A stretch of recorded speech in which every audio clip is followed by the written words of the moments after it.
So today I am testing out my $20 Amazon hard drive for the Atomos Ninja 5 Plus, as well as the audio qualities and codecs and whatever else. Currently I am on CLOG3, I believe, using the legalize function on the Ninja V Plus.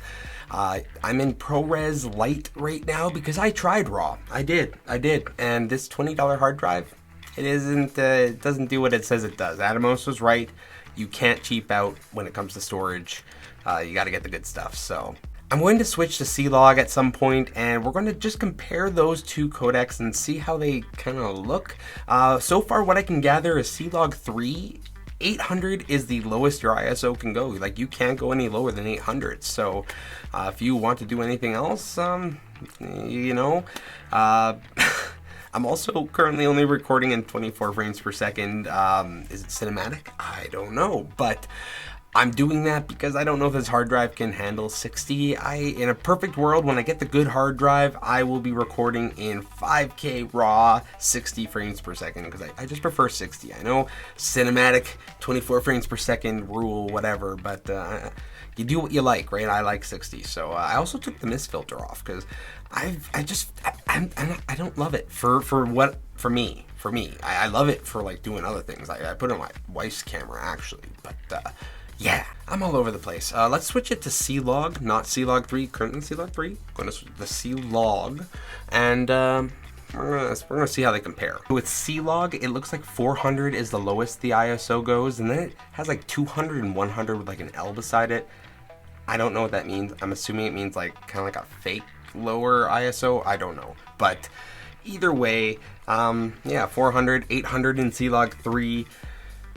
It seems like CLOG3 has a little more contrasty, seems to be a little more saturated. But this is just like off this monitor I don't know in post, to be completely honest. And I'm not going to color grade this. I'm not going to edit it so that you guys can see exactly what this Apple ProRes Lite, I'm not shooting in RAW, looks like when it comes to the CLOG and CLOG3.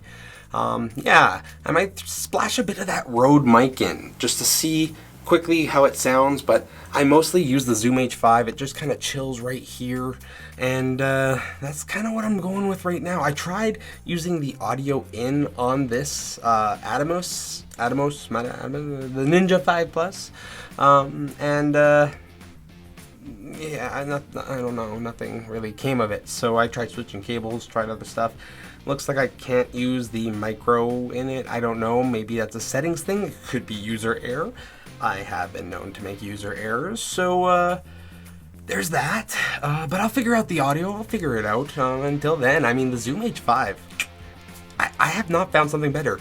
The XY microphone, I just want to talk about that really quick because I know condensers are awesome. My wife, we use a condenser for her stream. Sounds so good, so good. And then you got like your shotgun, you got these like passive mics. I like the passive mics because, you know, you just throw them on, no battery needed. The micro, I got the Rode Video Mic 2 on the way. You can go USB-C with that thing. I'm going to use that for backup audio and whatnot, but the Zoom H5 with the XY, I really like it because the audio preamps in that Zoom H5, just remarkable. And I tried the like shotgun attachment for the Zoom H5.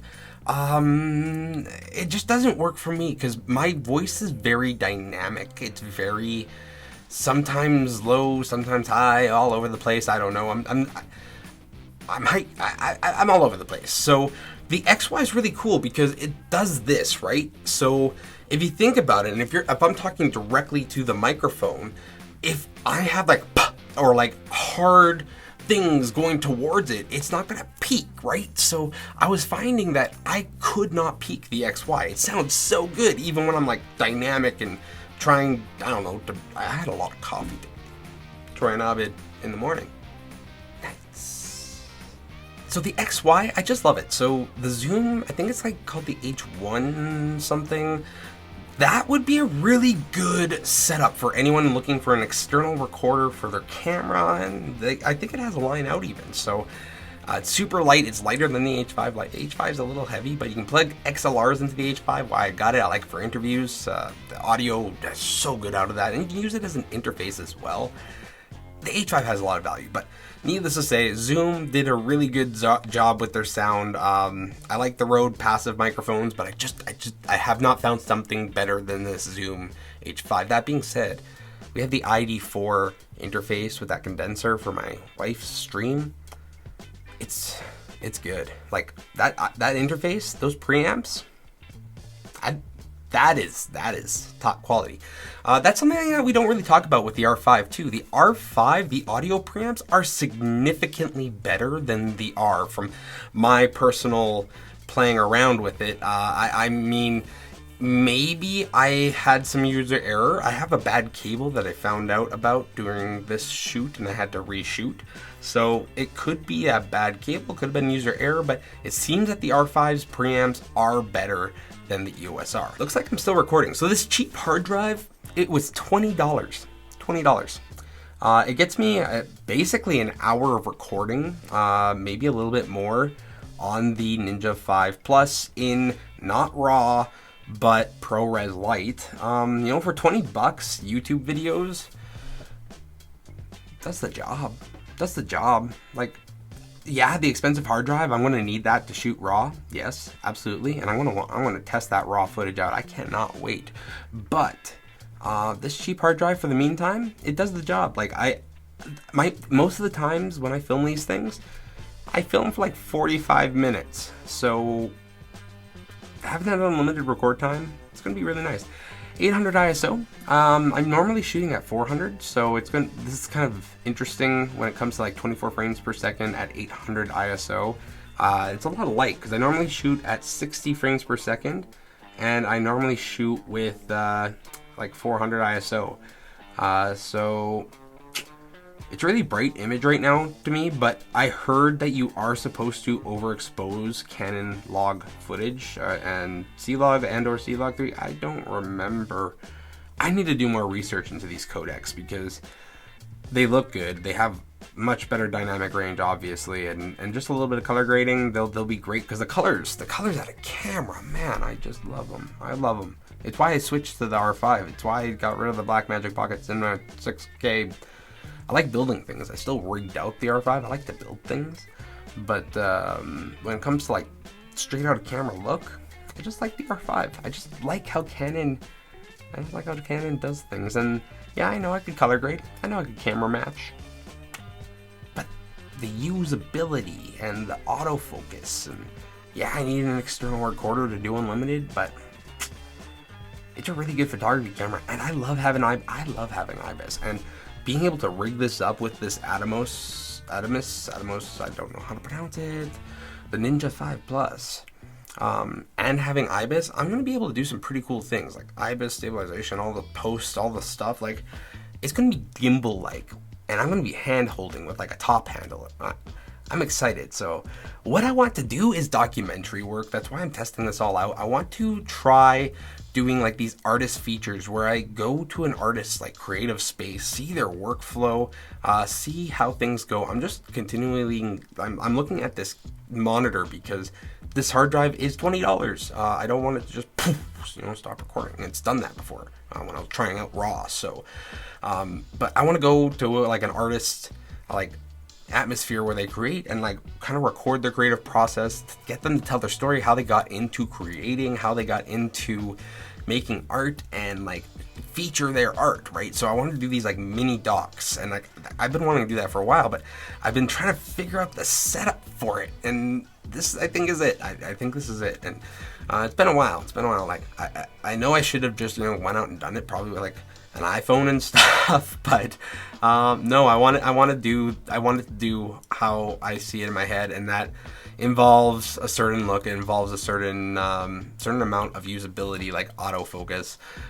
It requires more than what the cinema cameras can offer me. So that's why I shoot mirrorless for video. It's why I do that. And an external recorder, I mean, I had to rig out the Blackmagic anyways in order to just use it. So having to throw a monitor on the R5 is nothing. And I do like the bigger rig, actually. It's when you're doing video, it is handy, and even for photo, having that second handle is fun. So yeah, I am on a coffee rant. Just coffee rant today. I also moved some stuff around, so I got the LED panels different, and I'm starting to film in crop mode a lot more because it's really nice. I can't do the line skipping. I like the 1080. I like the 1080. It's okay.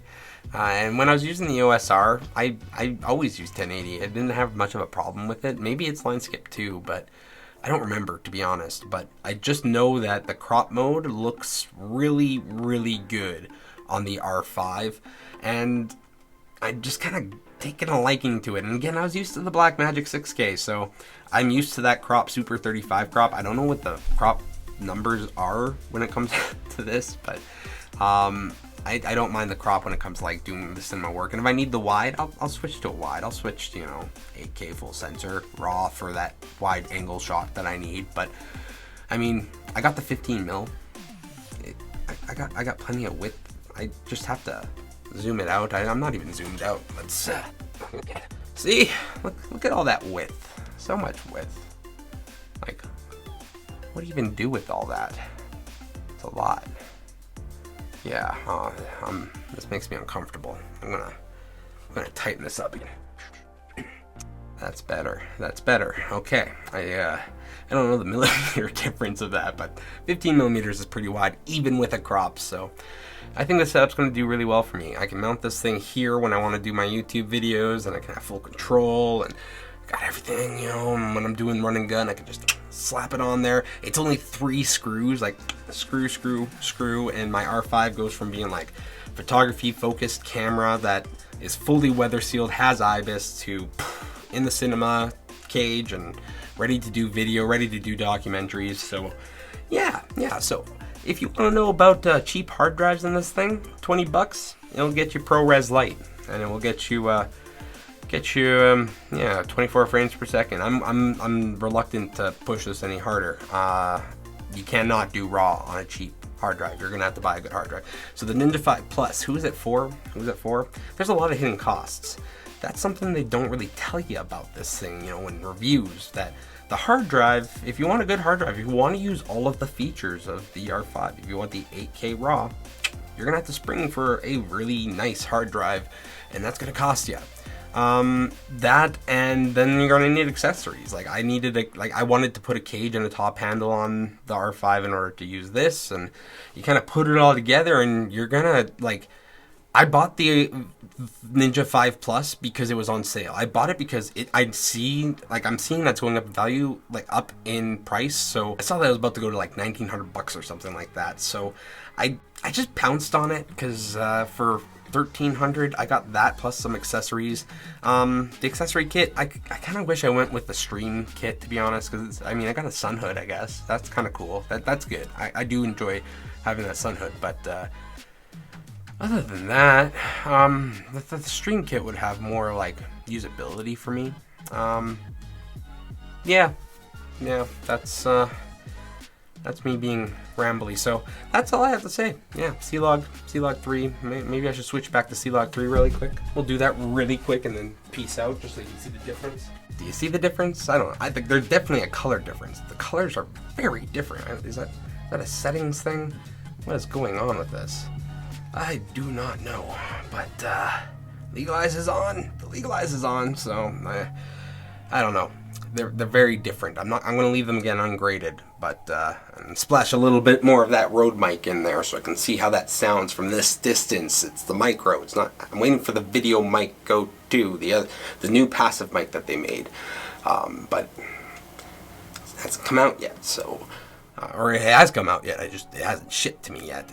Back orders on everything right now, right? So that's where I'm at. I drank too much coffee. Did not take my ADHD medication today. I'm a little more hyper than normal, and I decided to make a video. That's the thing. It's very all over the place, but I'm talking about my gear, I guess, the updates, the stuff that I've accumulated to get the creative things in my head out into the world. So I've been dragging this on too long. It's still recording. So the cheap hard drive, it's okay for bare minimum. It'll get you by until you can afford the good hard drive. But $20, yeah, $20, you don't get much more than what you can get for the internal. Yeah, it is what it is, right? So, yeah. Ninja 5 Plus, lots of hidden costs. Be aware of that. If you're going to buy one, lots of hidden costs. If you're going to buy the R5, there's hidden costs. If you want to use the 4K 120, you're going to have to buy the nice memory cards. You got to think of these like hidden costs when it comes to, photo and video, because memory ain't cheap. Good memory ain't cheap. And good sound, good everything. It all costs money. So, yeah, if you want like a cheaper rig, I like the EOS R. Honestly, I'd do like the Ninja 5, not the Plus, with the EOS R. It'd be good. That's all you need. That's all you need. So, yeah. Until next time. Peace.